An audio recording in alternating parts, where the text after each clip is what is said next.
You're listening to an IOE podcast from the UCL Institute of Education. Powered by UCL Minds.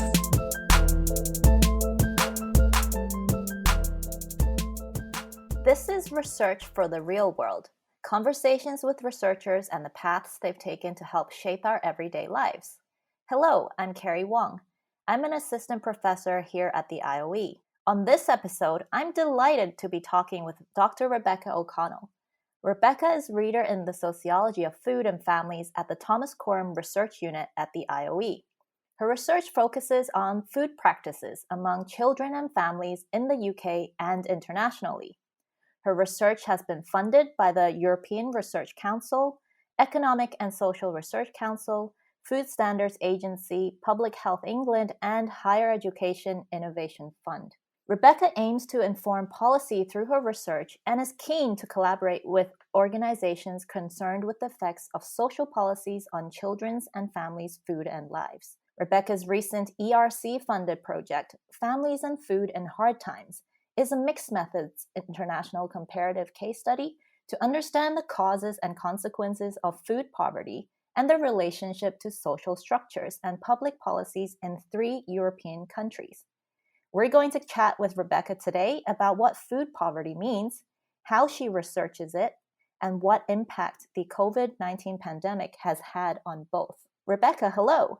Welcome to the podcast. Hi, thank you for having me. Rebecca, just to start off our chat, I'm curious to know whether you always knew you wanted to be in education. Oh my goodness. No, I don't think I did.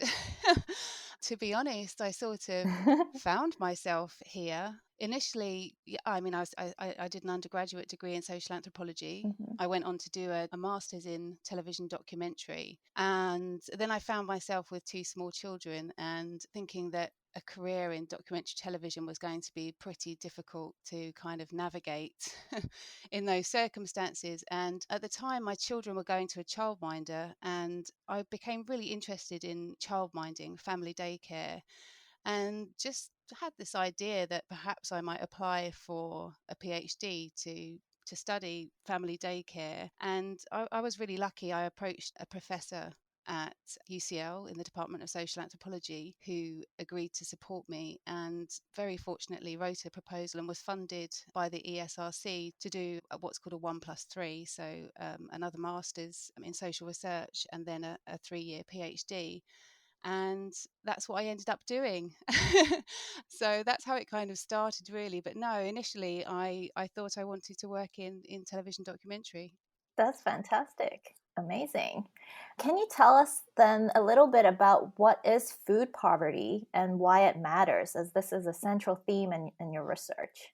Well, the way I come at this topic is as a social anthropologist and a sociologist. So when I start thinking about food, I think about it as being kind of multifaceted, multidimensional. So on the one hand, food is, it's fundamental, isn't it? It's fundamental to life.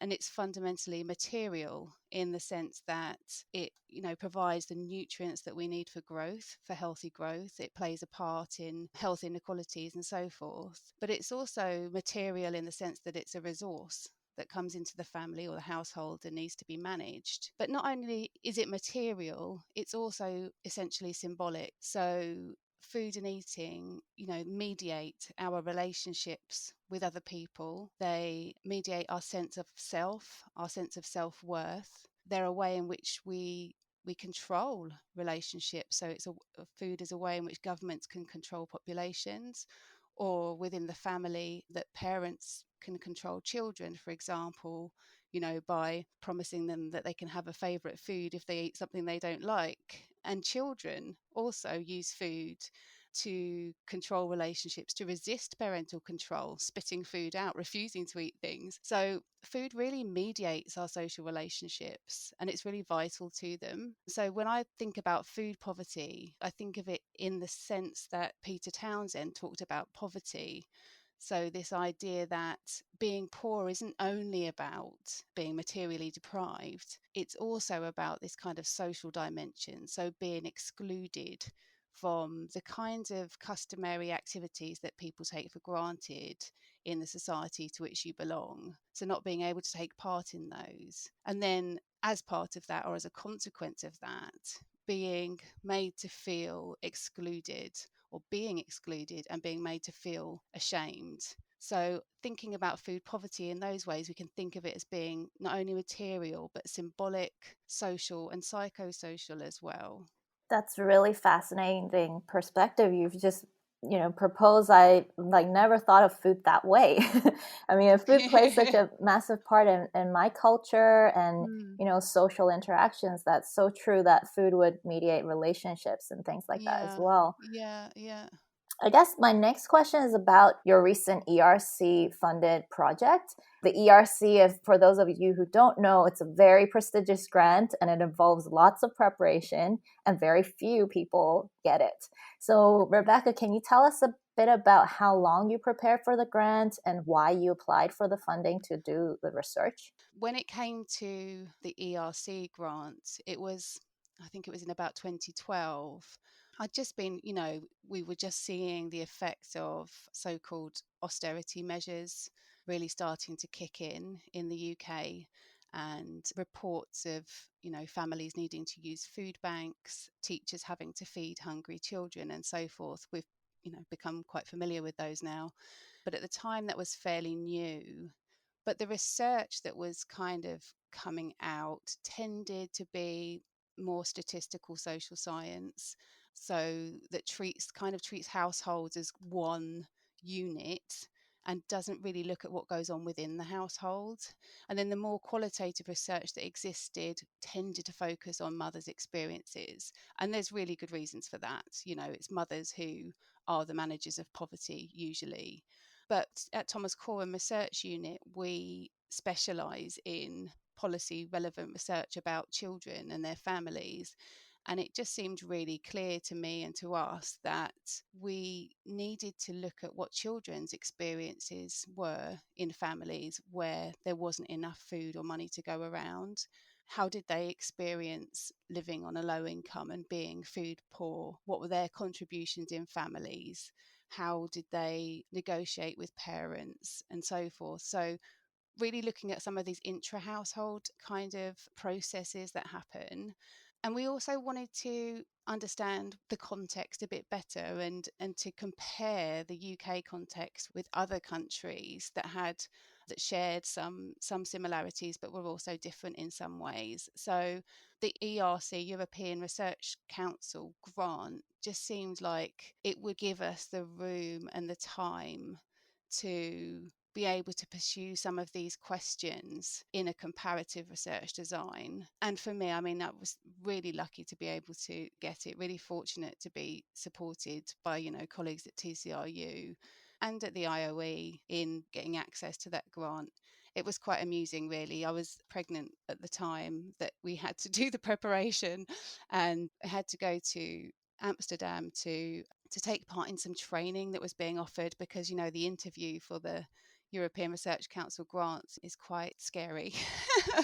so the IOE funded those of us who had got through to that stage to take part in this training, but I couldn't fly because I was too pregnant at the time, so I had to get a train all the way to Amsterdam and do this training. I mean, it was a crazy time.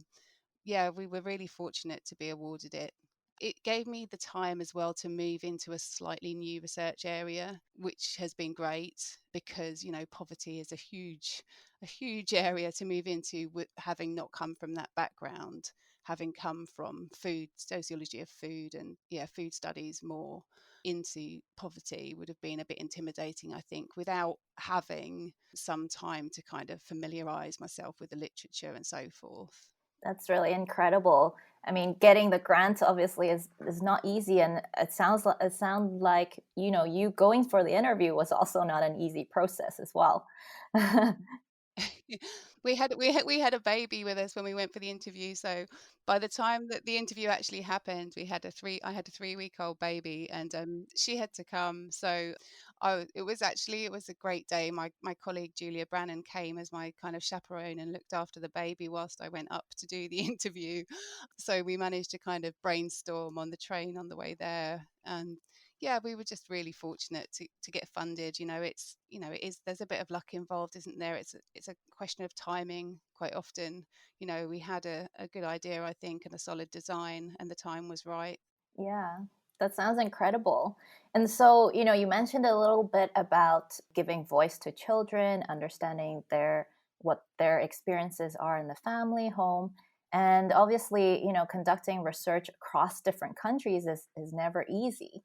What were some of the problems that you faced and how did you address them? Yeah, so I think one of the biggest kind of challenges was recruitment. Actually, was we expected recruitment to be tough, and it was. We wanted a very particular group of families because the research focused on families who were in low income, who were living in, we had two different study areas in each of the three countries, who were living in one of the study areas, who were on a low income, who had an 11 to 15-year-old child, who were experiencing some dimension of food poverty, and who were willing to talk to us about their experiences. And for lots of reasons, that made recruitment quite difficult. We had expected it to take a long time. And in the UK and Norway, it took about 2 years to recruit the qualitative sample. So that was definitely a challenge. Yeah, I mean, it was made easier and possible by the fact that we had such a great team. So, and I, could never stress enough the importance of having experienced, mature, sensitive colleagues who were able to do, that work Hmm. of recruitment and interviewing the families. And yeah, so that was absolutely vital. But it was also an amazing experience working in this international team. So there was a team in the UK. We did the secondary analysis. So there was quantitative research as well, led by Charlie Owen at TCRU. So we did that at TCRU, and then we had qualitative research happening in the UK, Portugal, and Norway with teams in each of those countries. And it was, a real privilege to be able to work with those people on the project. And we kind of had meetings in each of the three countries at different points. And it was, yeah, I mean, it was amazing. It was definitely hard. Yeah, it sounds like it. And I guess before this project, had you worked with these teams before, the cross-national research teams, or it was really this project that brought everyone together, and so you had to learn as you went along? Yeah, so it was the project that brought everyone together. I was keen to work with, I think I'd met my colleague Celia who's in Norway through Julia Brannan, my colleague, and I knew of the work of the team in Lisbon, but we didn't know each other personally. So yeah, that's right. It was definitely a learning experience. But we were so what the way that we carried out the kind of comparative approach that we took was that we used the same interview schedule essentially across the different countries. We developed case studies of children and of families according to a shared template. So the methods were kind of standardized and applied in different places. And then we came together to discuss kind of example case studies and ask each other kind of probing questions about the context. And that really helped us to kind of draw out some more of the context, some of the things that you might take for granted in researching, at home. So it was really productive. But yeah, these things take time. Building the relationships takes time, getting together, preparing for the meetings and managing the team across the different countries. All of that stuff does take time. Hmm. And so, can you tell us a little bit about the what you learned from the project in terms of the circumstances in which low-income families in the three different countries maybe are similar or different, and how they got by, and the impacts of low income on their food and eating practices? Big question. Yeah, well, I think I suppose start with the similarities. Yeah, so I mean, all of the families that, almost all of the families, so there were 133 families in the qualitative research, and slightly more children than that because we interviewed more than one child in some families. And I should have said that with some of those families, we also did repeat visits. Some of the children took photographs for us of food and eating in their everyday lives, and then we went back to talk to them about their pictures, and some of the mothers gave us kind of tours of their kitchens, their fridges, their cupboards, and talked to us about food and eating. So we had a lot of data to manage. But yeah, in terms of some of the similarities, it was nearly always mothers who were, the food managers who were responsible for managing to feed their families on these kind of highly constrained budgets. Many of them engaged in similar kinds of strategies for doing that, like shopping around, for example, or going to different shops where different items were cheaper, or in many cases, shopping every day, not only because they didn't have enough money to bulk buy, but also because that was one way of making sure that food didn't get eaten too quickly. So these kinds of strategies were similar. But in terms of how they played out differently, it was quite interesting that, say, in Norway, shopping around often involved mothers travelling to Sweden. So travelling quite considerable distances in order to be able to bulk buy cheaper food that they could fill their freezers up with. Shopping around in the coastal area, we interviewed mothers in the UK, usually involved walking long distances by foot if they couldn't afford the bus fare. So different, these things sort of played out slightly differently, but always involved a lot of effort. They were hard work. Another thing that we found similarly across all the countries, and we expected to find and did find, was this strategy of what's being called maternal sacrifice. So mothers going without enough to eat themselves in order to protect their children. So skipping meals, not eating for days at a time in some cases, giving children what there was rather than having it Yeah. themselves. And it was interesting that, sadly, children were aware in some cases that their mothers were doing this. They felt guilty about it. So although they were protected from the kind of direct effects of poverty on their diets, the indirect effects, including this kind of sense of guilt and concern for their parents, was definitely there. But yeah, we also found another similarity. About a quarter of the children that we interviewed in all three countries, despite mothers going without enough to eat, also went hungry themselves at times. So, talked about, especially in the UK actually, talked about having difficulty concentrating at school because they were hungry, for example. But the children also talked about, and again, this was across all of the countries, but especially in the UK, I guess, because the UK is such a consumerized society, children talked often about being socially excluded from the kinds of activities that their friends would engage in just as a norm. So, it's kind of a norm for children in that age group to maybe pop to a shop on the way home from school and get some chips or snacks together, or to meet in a cafe or a fast food restaurant. And right, that's not healthy, but it's definitely something that many children would take for granted. And for the young people who couldn't do that, that was difficult.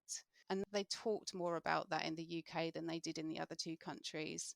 So that was a slight difference there.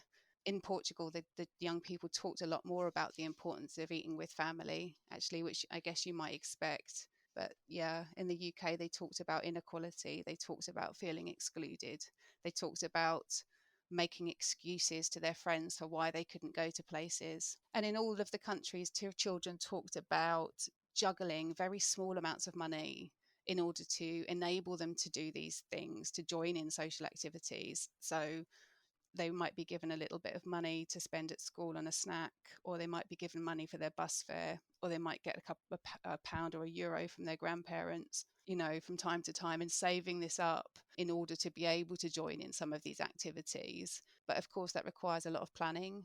It means that you can't be spontaneous, whereas better off children could sort of spontaneously decide they were going to go to the cinema on the weekend. That wasn't an option available to children living on the lowest incomes. This took a long time to plan to do something like that, so they often made excuses about why they couldn't go. Yeah, I can imagine it must, it really highlights the importance of food in the relationship and social relationships that children have as they're growing up and developing, especially in that age group of 11 to 15. Yeah, definitely. Definitely. And you only have to look at kind of food marketing to know that this age group is really important, in terms of establishing their identity and their autonomy. This is, food and eating is really a major kind of medium for the expression of that identity and the expression of that autonomy. I mean, actually, it was interesting. So we compared in each country two different study areas, and in England it was an area of inner London and an area of the coastal area in the southeast. And one advantage the young people in London had over those in the other area was that they had free bus travel. So free bus travel meant that they could get around. The young people living in the coastal area were really stuck, and if they wanted to get anywhere they had to walk. So it's a real worry that free bus travel for young people is kind of under threat at the moment, because that was a massive, it was really important to them in terms of maintaining their social networks, being able to take part in kind of activities. So yeah, that's definitely a worry. Because at least they can still attend or go meet up with the friends, but maybe not share the food experience. Yeah. Well, they talked as well, though. I mean, young people like adults. I mean, it was interesting. They did talk a lot about sharing food with each other, but they were very mindful that they mustn't take too much, the kind of norms of reciprocity. But they did talk about sharing food with each other, sharing chips or pitching in to buy something together and those kinds of things. So they did usually have their kind of ways of managing. So that was really interesting as well. One of the other, I think, things that surprised me and was really interesting comparatively was around school meals. So we were interested not only in what young people were eating at home, but also at school. They spend a lot of their lives in school. And it was interesting that in Portugal, nearly all of the young people were entitled to a free or subsidised school meal, whereas in the UK, only around half of the young people were entitled because of the qualifying criteria here, which exclude many children whose families are on low incomes. And I was surprised that in Norway there were no school meals. I kind of thought, as a Nordic country, it would, you think they're the best of everything for children. But they weren't. And so we had the kind of reverse situation in Norway, where summer holidays were actually cheaper for families than term times, because they had to provide, packed lunches during term time, and food and bread especially are really expensive.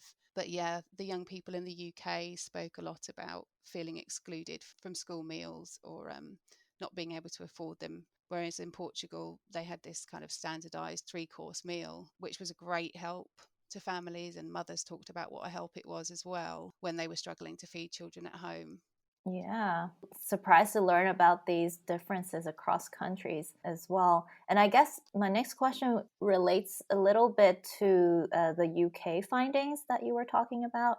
So, in what ways then can we, based on your research findings on the UK and what children have told you, what does this mean in terms of UK policy? What are some things that perhaps you can recommend to the UK government on this front?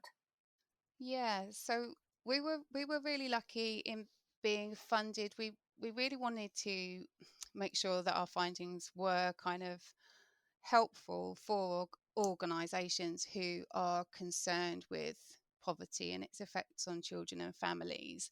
And So we collaborated with the Child Poverty Action Group in writing some recommendations. So in publishing a book about children's experiences, and in writing some recommendations for government. And one of the main things there was really that governments need to make sure, I mean, this is obvious really, but governments need to make sure that wages and benefits are adequate for families to be able to feed themselves properly.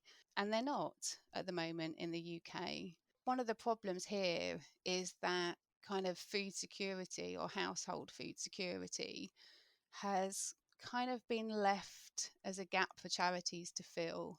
And that's a real problem. It's a real problem because most families who are in poverty and food poverty don't access that kind of support. There's limits on the number of times families can access it, and it's not dignified for families to have to go and essentially ask for leftover food. We live in a consumer society where it's a norm for people to be able to choose what food to buy and eat. So it's much more important that government kind of takes responsibility and shares responsibility with parents for making sure that children can eat, rather than leaving it to charities to kind of fill that gap. So that was one of our recommendations. Another thing I think that's really important to say is that parents feel a great deal of shame about being unable to feed their children. It's a basic expectation that we're able to house, feed, and clothe our children. But it should be the government that feels ashamed. As Maud Pembury said over 100 years ago, an underfed school child is a disgrace and a danger to the state, and it's the government that should feel ashamed of hungry children in this country. And so were there other, in terms of sharing your findings and disseminating your results, were there other activities or events that you had run to share more widely this important message that your research has been finding? Yeah, so we through the collaboration with the Child Poverty Action Group, so we got some money via UCL's Higher Education Innovation Fund to collaborate with them to produce the book and to have an event and do some social media activity around the findings. And it was fantastic. I think, because our expertise is in research, and it's quite good to collaborate with people whose expertise is in campaigning and learn from them. And I just found it was just a fantastic experience. So we launched the book at the House of Commons, and the event was hosted by Stephen Timms MP and chaired by the journalist and author Polly Toynbee. And we invited people to that event. And then on the back of that, I was interviewed on Radio 4's Women's Hour. So that's it. I've achieved my lifelong ambition. Now I can give up. Which was brilliant. And on ITV London News, and the story was around the findings was published in quite a number of different national newspapers. So it was definitely communicated widely. And then actually we found out that Hammersmith and Fulham, so another recommendation actually was around school meals and the need to make free school meals universally available for young people. And Hammersmith and Fulham cited the findings when they announced that they were going to pilot universal free school meals in 2 of their secondary schools. So yeah, it was just a great experience working with the Child Poverty Action Group on the book and on the findings. I really think that was a good strategy. Yeah, it sounds like it got a lot of press and got a lot of interest from various groups. And that's really what you want for research, isn't it? I guess, I've been reading the news a little bit too about free school meals, and actually, during the pandemic, the situation has obviously worsened with school lockdowns, families and children not being able to access free school meals. And I wondered a little bit what your thoughts are on the COVID situation and how that may impact your research area. Yeah, so Our research was carried out in the wake of the last major global crisis, so the 2008 financial crisis, when so-called austerity measures were implemented by the coalition government in this country. And they essentially reversed the gains of the previous 10 years, increased the gap between rich and poor, and plunged families with children, particularly, into financial hardship. And we saw the results of that in terms of rising levels of food insecurity and food bank use and so on. COVID-19 has exacerbated poverty, particularly among families with children, particularly among some Black and minority ethnic groups. And it's also plunged families into poverty who were previously enjoying relatively comfortable lives. In terms of food and eating and what this means for food and eating, the Food Foundation has been tracking household food insecurity over the course of the pandemic. And we've seen large increases in the number of families who are food insecure. And we've also seen large increases in the number of families applying for free school meals. And we can see on the news and on social media large increases in families turning to food banks at the same time that kind of supplies for food banks and charitable food is kind of dwindling. In the week leading up to the half term, there was a vote in the House of Commons about whether or not to carry on providing free school meals during the holidays right up until Easter next year. And this was voted against by a large number of Conservative MPs who were arguing that it's parents' responsibility to make sure that children can eat. And there's been a lot of discussion about what parents should do and about children, but many of these have largely failed to engage with children and with families themselves. And that's what we set out to do in our research. There's been a lot of discussion about what parents should be doing and about about children's perspectives, but few of those discussions have engaged with children and families themselves. And that's what we set out to do. And not just us, but other campaigns like Bite Back 2030. Marcus Rashford, as people will know, has been heavily involved in the campaign to realise children's right to food. And children themselves recognise that it's parents' responsibility to make sure that they can eat, but they also recognise something that many ministers seem unable to see, that when parents can't meet this responsibility through no fault of their own, then it is the duty of the government and other organisations to step in to help. Marcus Rashford has been extremely brave and extremely vocal in speaking from his own experience as a child growing up in poverty, as a child of a working parent growing up in poverty. And more than half of children growing up in poverty in this country have at least one parent in paid work. Now, it just can't be right that families who are doing the right thing, who are going out to work, still can't afford to feed their children. So there are two things, essentially that the government needs to do. We are in a crisis. They do need to feed children if parents can't feed themselves. They do need to extend free school meal entitlement to more children, including those who have working parents who are currently mostly exempt from free school meals. But they also need to address the causes of food poverty and insecurity. And those causes are essentially to do with parents not having enough money, which is what we found out in our research. We talked to parents as well as children. We learned about how much money they have coming in and how much money they have going out. And food is an elastic part of the budget. And when other essential kind of expenses are met first, there is not enough money left for food, and children go without. So I think something that's really important to remember. So food poverty, the concept of food poverty or food insecurity is really powerful. It really captures something. It captures people's imagination. People understand what is meant when people talk about children going hungry. But it's really important not to lose sight of the fact that food poverty is essentially an expression of poverty. It's at the heart of poverty. And however you define poverty, lack of food is at its heart. And because it's part of poverty, that means that we have to address those underlying causes. And they are about a lack of collective resources. So collective resources include school meals, and a lack of household resources, which means that through a combination of paid work and benefits, families need to be able to sustain themselves in dignified ways.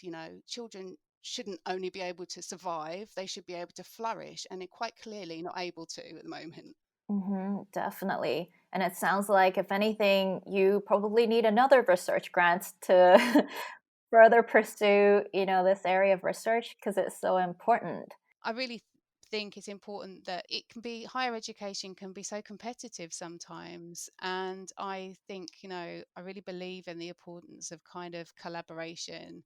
And there is a lot of important and really good research work going on at the moment. And I've been lucky enough to be able to feed into and draw on some of that research already. I do think, there'll be room for more research when the time is right. But I think there is a lot of really great research happening already that we can, usefully use. That's fantastic. Thank you, Rebecca. It's really been very interesting talking with you today. I learned so much. Thank you for joining us on the podcast and sharing your work and findings. We wish you well with your research. Thank you so much for having me. It's been a pleasure. You can follow Rebecca on Twitter, r_O'Connell, and you can learn more about her research via the links in the podcast notes. Search for IOE Podcasts from wherever you get your podcasts, and to find episodes from seasons 1 to 5 of Research for the Real World, as well as other IOE podcasts. We've had some fascinating guests on the podcast, a real variation in topics and expertise across the social sciences and education. And if it is a music interlude you're after, there's a Spotify playlist too, featuring songs chosen by our guests and the IOE podcast team. All of that is accessible via our UCL webpage. Just search Research for the Real World. I'm Keri Wong. Goodbye. Thanks so much for downloading and listening to this IOE podcast from the UCL Institute of Education, University College London.